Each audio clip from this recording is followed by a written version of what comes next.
वसुदेवसुतं देवं कंसचाणूरमर्दनं देवकी परमानन्दं कृष्णं वन्दे जगद्गुरुं नारायणं नमस्कृत्य नरं चैव नरोत्तमं देवीं सरस्वतीं व्यासं ततो जयमुदीरये।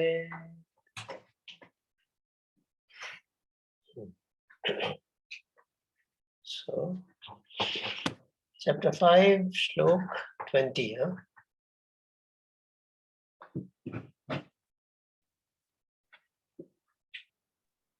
Yes, भैया।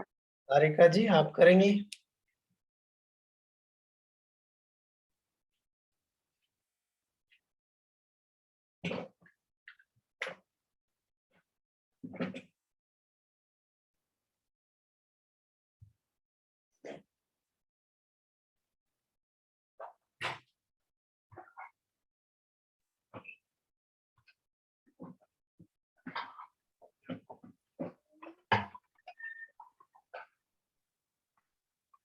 जी भैया।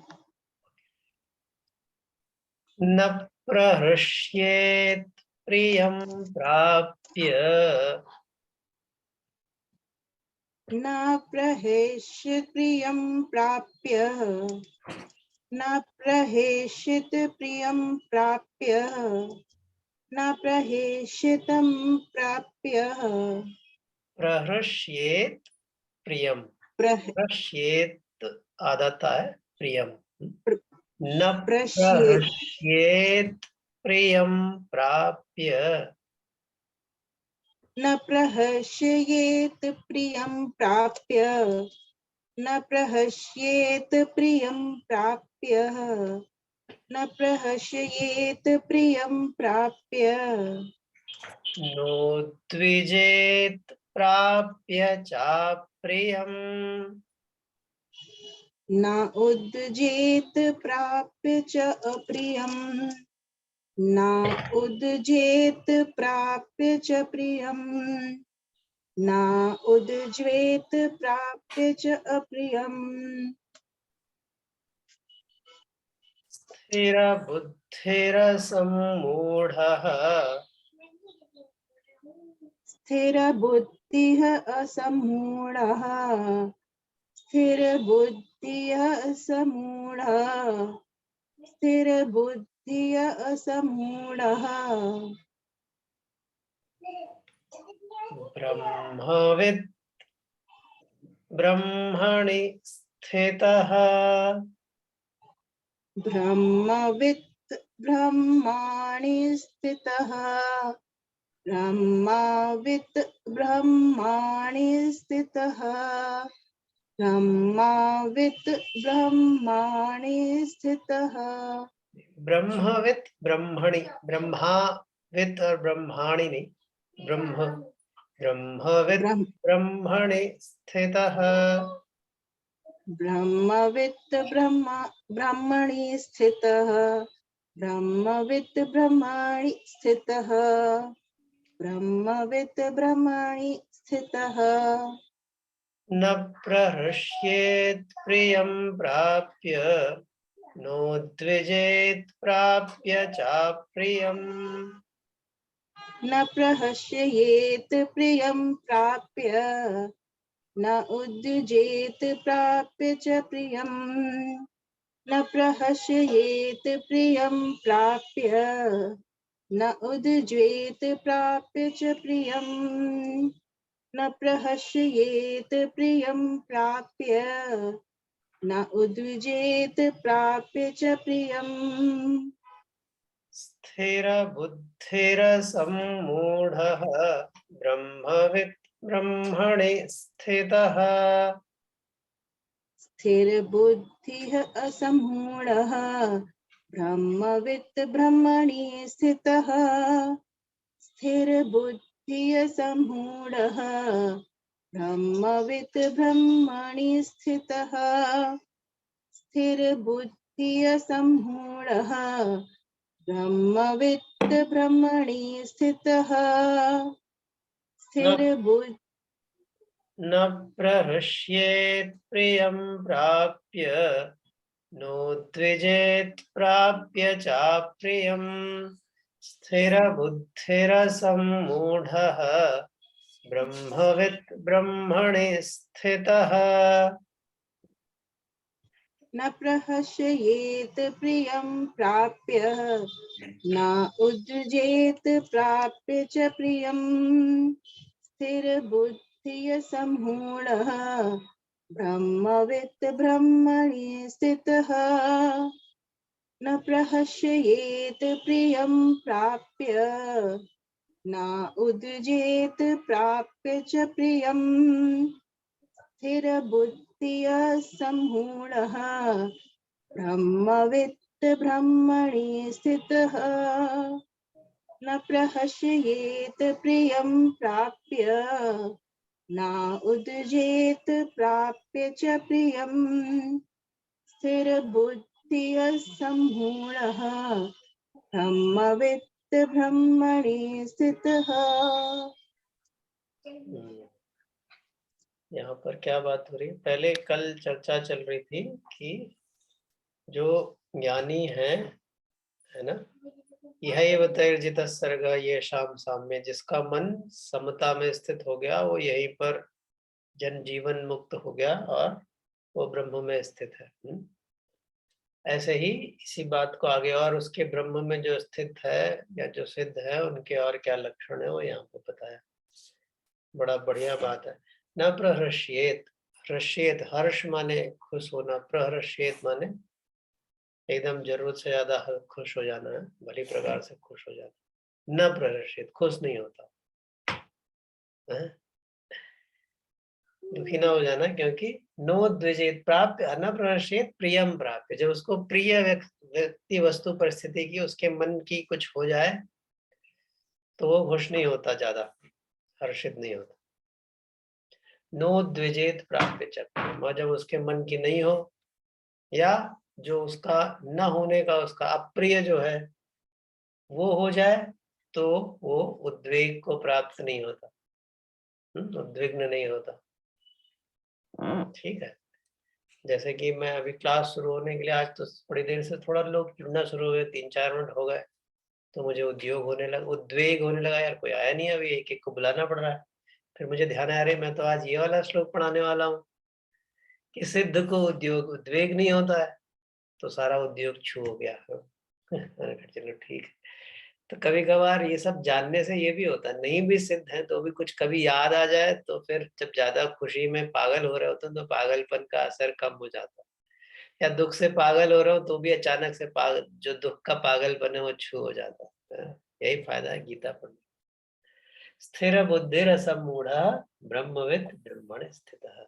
तो ऐसा मूढ़ता रहित ज्ञानी जो है ना, जो मूढ़ता रहित व्यक्ति है, यानी जिसकी मूढ़ता समाप्त हो गई, अज्ञान समाप्त हो गया है, ब्रह्मवित् ऐसा ब्रह्म को जानने वाला, परमात्मा को जानने वाला, ब्रह्मणे स्थित, परमात्मा में ही स्थित है। परमात्मा में ही स्थित रहता है। ठीक। 21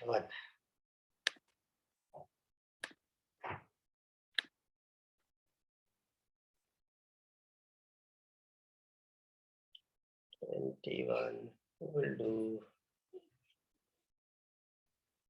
रोशनी आप करेंगी?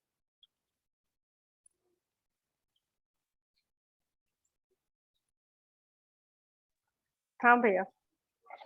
बाह्य स्पर्शेष्वसक्तात्मा, सॉरी एक बार फिर से पढ़िए। बाह्य स्पर्शेष्व बाह्य स्पर्शेष्व सक्तात्मा, स्पर्शेश्व सक्तात्मा,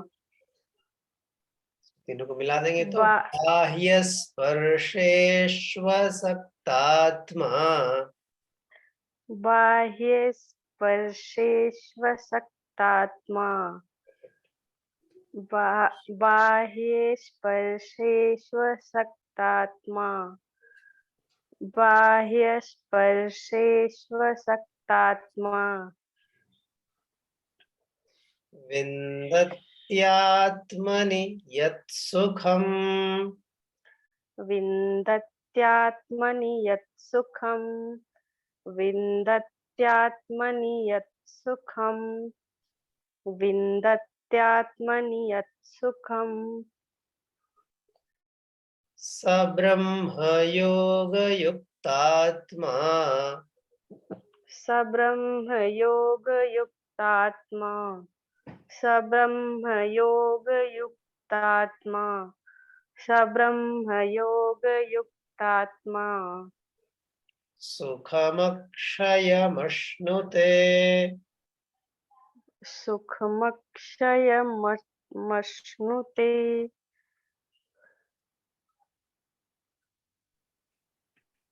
बोलिए सुखमक्षय सुखमक्षयम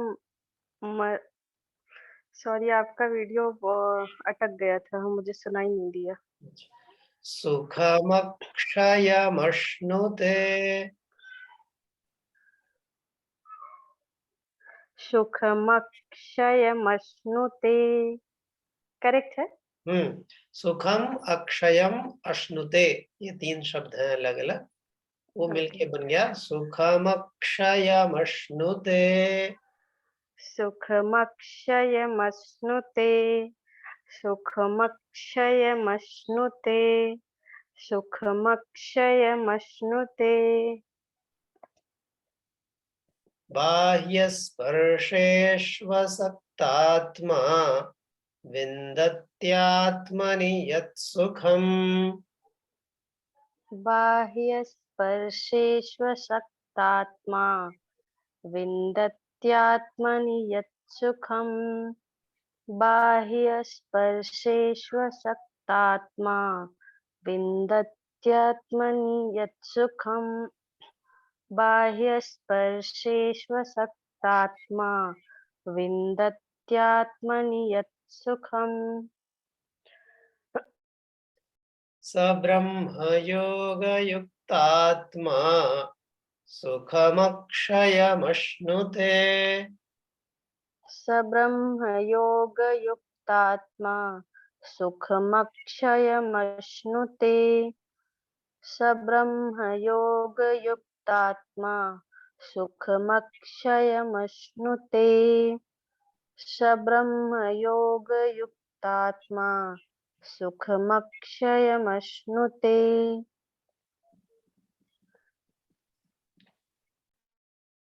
बाह्यस्पर्शेष्वसक्तात्मा विन्दत्यात्मनि यत् सुखम् स ब्रह्मयोगयुक्तात्मा सुखमक्षयमश्नुते।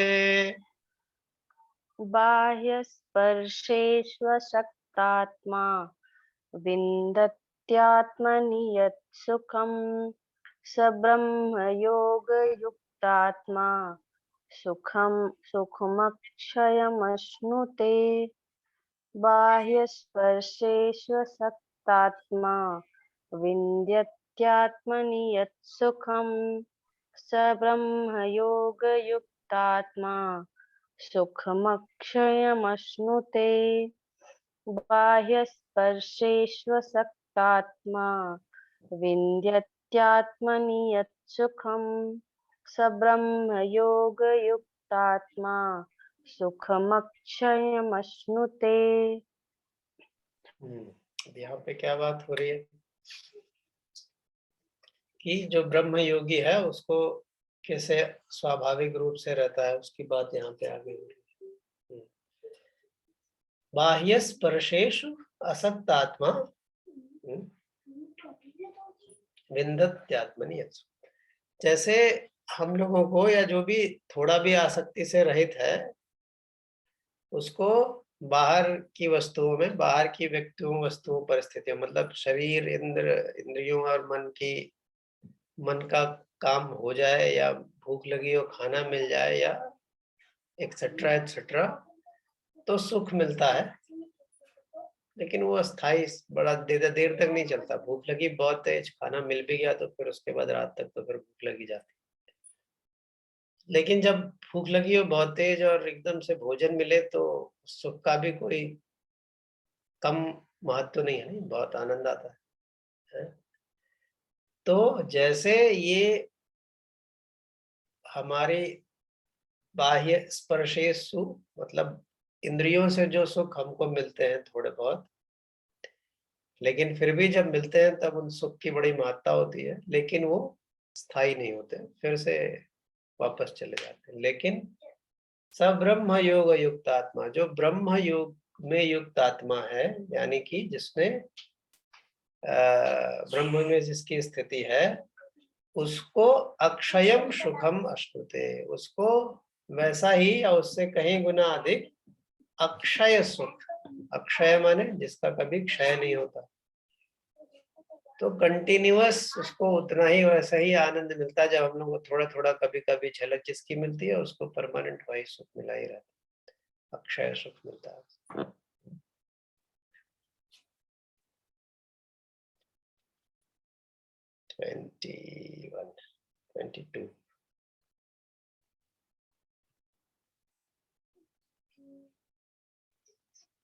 एक तो आप करेंगे।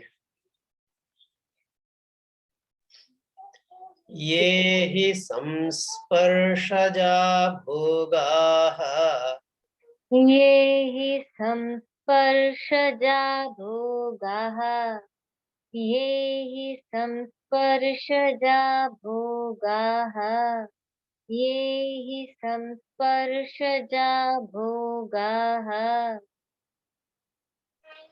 दुःखयोनय एव ते, दुःखयोनय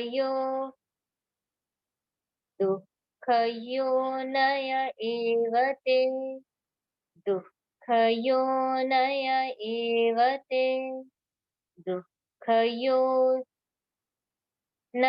एव ते।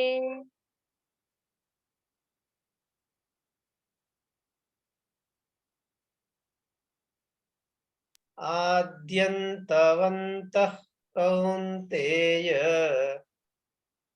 आद्यन्तवन्तः कौन्तेय, आद्यन्तवन्तः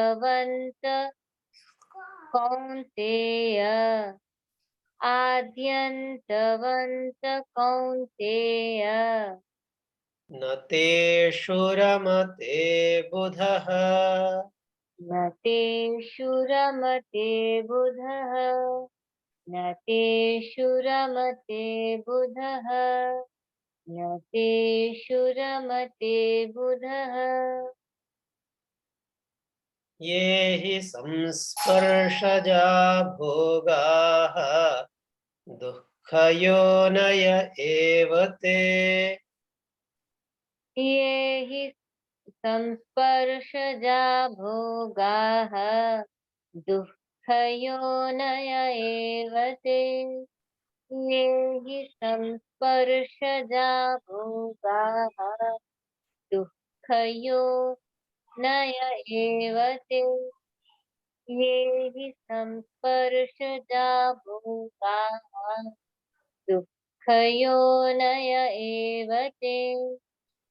आद्यन्तवन्तः कौन्तेय, न तेषु रमते बुधः, आद्यन्तवन्तः कौन्तेय, न तेषु रमते बुधः, आद्यन्तवन्तः कौन्तेय, न तेषु रमते बुधः, आद्यन्तवन्तः कौन्तेय, न तेषु रमते बुधः। ये हि संस्पर्शजा भोगाः, दुःखयोनय एव ते, आद्यन्तवन्तः कौन्तेय, न तेषु रमते बुधः। ये हि संस्पर्शजा भोगाः दुःखयोनय एव ते आद्यन्तवन्तः कौन्तेय न तेषु रमते बुधः ये हि संस्पर्शजा भोगाः दुःखयोनय एव ते आद्यन्तवन्तः कौन्तेय न तेषु रमते बुधः ये हि संस्पर्शजा भोगाः दुःखयोनय एव ते आद्यन्तवन्तः कौन्तेय न तेषु रमते बुधः। तो अभी यहाँ क्या बात हुई? अब भगवान ने पहले बताया कि बाह्य स्पर्शेषु मतलब इंद्रियों से जो सुख मिलता है वैसा ही सुख अक्षय रूप से मिलता है।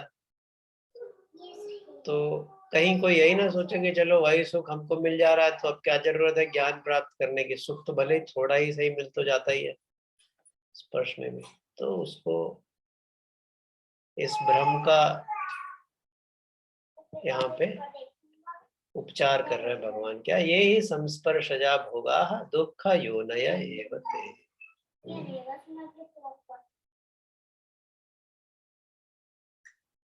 ये जो इंद्रियों से सुख मिलने वाले हैं, इंद्रियां अब सब आप जान गए हैं क्या होती है।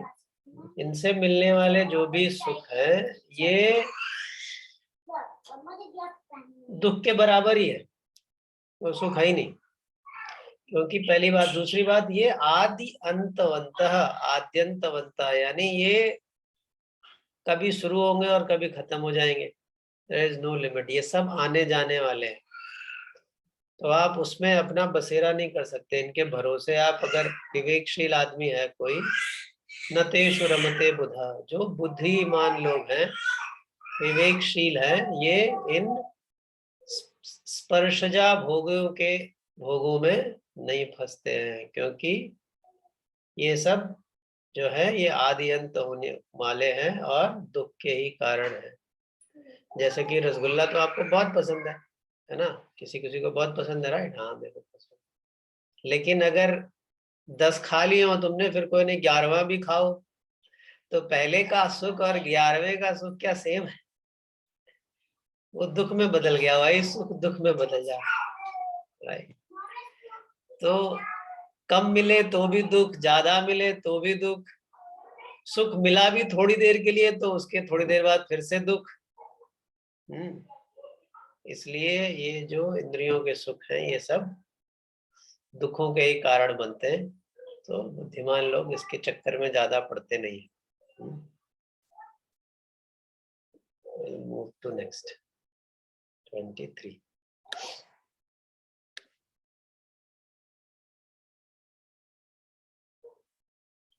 Bhumika, will you do?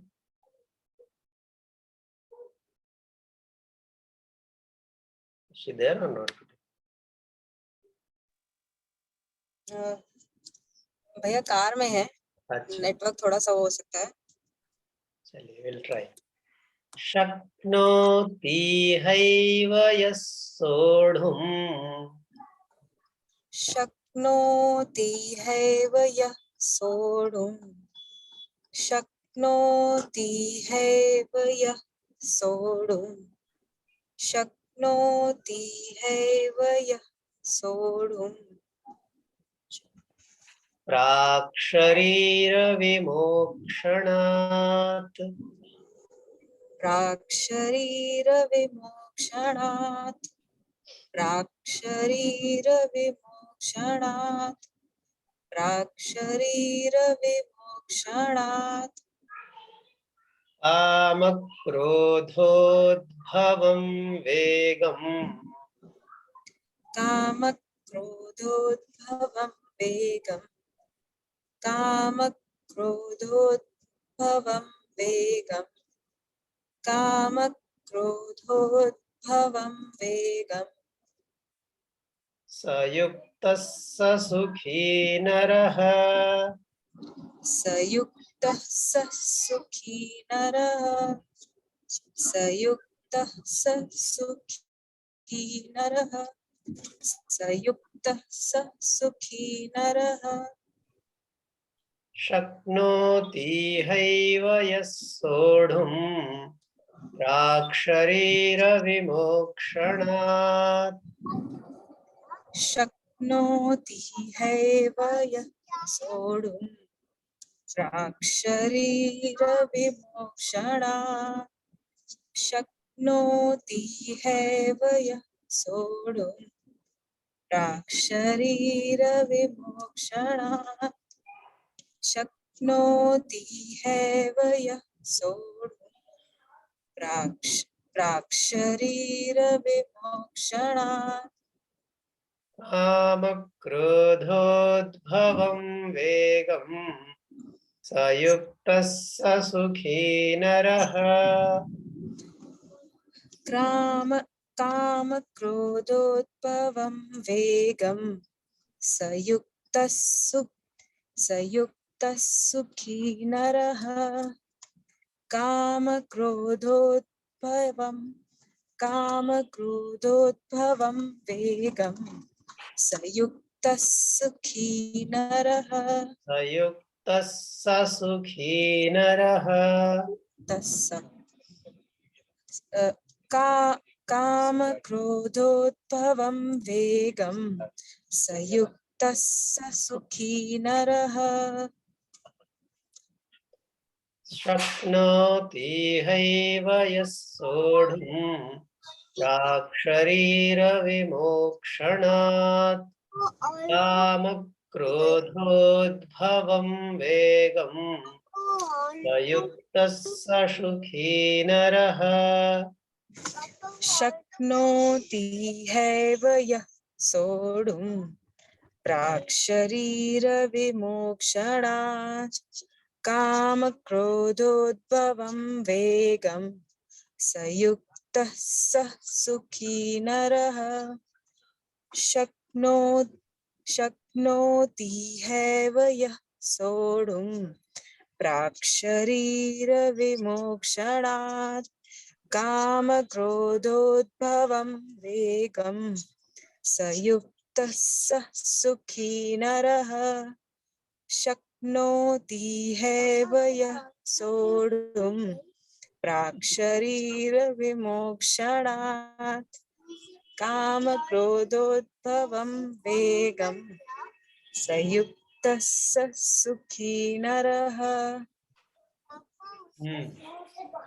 तो फिर जब जो इंद्रियों से भोगों से जो होने वाले सुख हैं वो दुख जैसे ही है, तो फिर इन दुखों से कैसे मुक्ति हो सकती है, या कोई रास्ता ही नहीं है। तो एक रास्ता यहाँ पे भगवान बता रहे, शक्नोति हैव यह शरीर विमोक्षणात् प्राक् एव काम क्रोधोद्भवं वेगम सोढुम शक्नोति। जो इस शरीर के अपने शरीर के छूटने से पहले, शरीर विमोक्षणात् प्राक् माने पहले ही, काम क्रोधोद्भवं वेगम सोढुम शक्नोति। काम और क्रोध से जो वेग उत्पन्न होता है, शरीर में जो भूचाल आता है ना, जब कुछ चाहिए होता तो बस चाहिए होता है। कामना जब सवार होती है तो फिर एक पागलपन सा छाता है, और कामना सवार हो, पागलपन हो और कामना न पूरी हो जाए तो वही पागलपन क्रोध बन जाता है। तो जो कोई शरीर छूटने से पहले या इवन थोड़े समय तक, बुढ़ापे में तो इवन इतनी क्षमता भी नहीं बढ़ती कि काम और क्रोध भी अच्छे से प्रकट भी नहीं हो पाता, भले पैदा होता होगा लेकिन उसके कार्यान्वयन की भी शक्ति नहीं रहती। तो उसके पहले जो इस वेग को सहन करने में समर्थ हो जाता है ना, काम और क्रोध के, जो इस पागलपन के भ्रम को उत्पन्न होने से पहले ही अंडरस्टैंड्स इट, और ही somehow is able to be beyond that, और उससे अछूता रह जाने में समर्थ हो जाता है। स युक्तः स सुखी, वही योगी है और वही सुखी रह सकता है। नहीं तो अगर कामनाएं पूरी करने की दौड़ में पड़ गए तो आज एक वो रक्त बीज है ना, वो देवी महात्म्य में रक्त बीज राक्षस का वध देवी ने किया था। देवी महात्म्य में महिषासुर है, चंड मुंड है, शुंभ निशुंभ है, उसमें सबसे आखिरी वाला शायद रक्त बीज नहीं, सबसे आखिरी वाला नहीं, कहीं तो है रक्त बीज। तो रक्त बीज जो है वो कामनाओं की बात है, एक जहाँ पे उसका खून का बूंद टपकता है वहां से नया रक्त बीज खड़ा हो जाता है। उतना ही समर्थ, उतना ही शक्तिशाली। तो एक कामना पूरी करते नहीं, उस कामना से फिर वो पूरी होते ही दूसरी कामना खड़ी होती, बल्कि 3 और 4 कामनाएं खड़ी होती, क्योंकि जब खून गिरता है तो एक ही जगह थोड़ा ना गिरता, कई जगह गिरता है। ऐसे ही एक कामना चाहे वो पूर्ण हो चाहे वो अपूर्ण हो, कामना पूर्ण होती तो भी दुख देती है, अपूर्ण होती तो भी दुख देती है। थोड़ा सोचिएगा इस बात को कि कामना पूरी होने में कैसे दुख देती है। देती है, अब पूरी नहीं होती तब तो दुख देती ही देती है। कई बार तो हम खुद ही कहते हैं कि हे भगवान मैंने ये क्यों मांग लिया था आपसे, मांगने के बाद पूरी हो जाती तो फिर अरे यार क्या गलत चीज मांग ली, राइट। तो पूरी हुई तो दुख दिया, तभी रिग्रेट आया। तो पूरी होने पे दुख देती है, पूरी अधूरी रहने पे दुख देती है, और एक निपटी नहीं, एक से आप फ्री नहीं हुए, 4 और खड़ी हो जाती। तो जो इस भाव को, इस वेग को कामनाओं के और क्रोध के पहले ही रोकने में समर्थ हुआ, वही सुखी हो सकता है। वसुदेव सुतं देवं कंस चाणूरमर्दनम् देवकी परमानंदम कृष्णं वंदे जगद्गुरुम्। ठीक है, सी यू ऑल टुमारो। जय गुरुदेव भैया।